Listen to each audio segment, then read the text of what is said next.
Act 2, Scene 6. In this scene, Jessica, disguised as a boy, elopes with Lorenzo, taking with her much of Shylock's valuable possessions.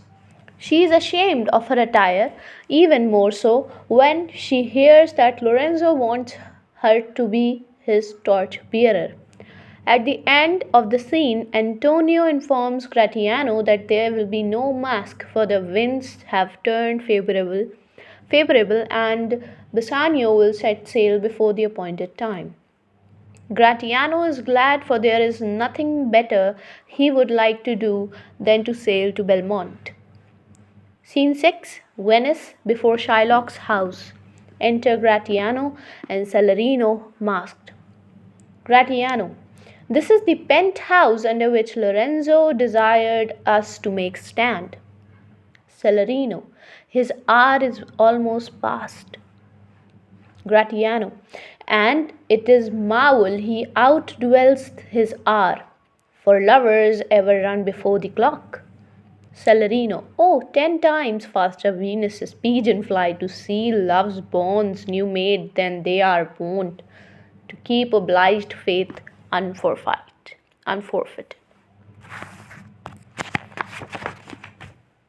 Gratiano, that ever holds who rised from the feast with that keen appetite that he sits down. Where is the horse that doth untread again his tedious measures with the unbated fire, that he did pace them first? All things that are with more spirit chased and enjoyed. How like a younker or a prodigal the scarfed bark puts from her native bay, hugged and embraced by the wanton wind, how like a prodigal doth she return, with over-weathered ribs and ragged sails, lean rent and beggared by the wanton wind. Salarino.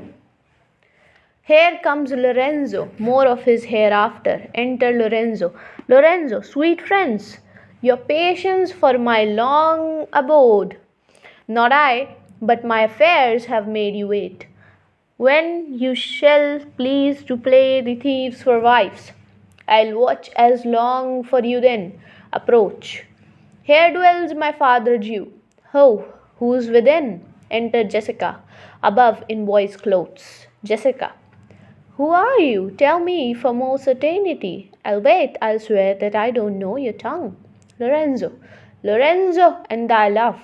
Jessica. Lorenzo, certain, and my love indeed. For who love I so much? And now who knows but you, Lorenzo, whether I am yours? Lorenzo. Heaven and thy thoughts are witness that thou art. Jessica. Here, cast this casket, it's worth the pains. I'm glad this night you do not look on me. For I am much ashamed of my exchange, but love is blind and lovers cannot see the pretty follies that themselves commit. For if they could, Cupid himself would blush to see me thus transformed to a boy. Lorenzo. Descend, for you must be my torch bearer. Jessica. What? Must I hold a candle to my shames? They in themselves could soothe, are too light. Why this an office of discovery or love, and I should be obscured? Lorenzo. So are you sweet, even in the lovely garnish of a boy. But come at once, for the close night doth play the runaway, and we are stayed for at Bassanio's feast. Jessica. I'll make fast the doors, and gild myself with some more ducats, and be with you straight. Exit above. Gratiano. Now by the hood, a Gentile and no Jew. Lorenzo, beshrew me, but I love her heartily, for she is wise, if I can judge of her, and fair she is, if that mine eyes be true. And true she is, as she hath proved herself, and therefore, like herself, wise, fair, and true. Shall she be placed in my constant soul? Enter Jessica below. What art thou come on, gentlemen, away? Our masking mates by this time for us to stay. Exit with Jessica and Celerino. Enter Antonio. Antonio, who is there? Gratiano, signer Antonio. Antonio, fee, Gratiano, where are all the rest?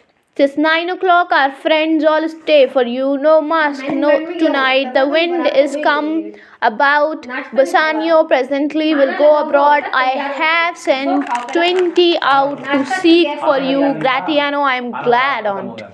I desire no more delight than to be under sail and gone tonight.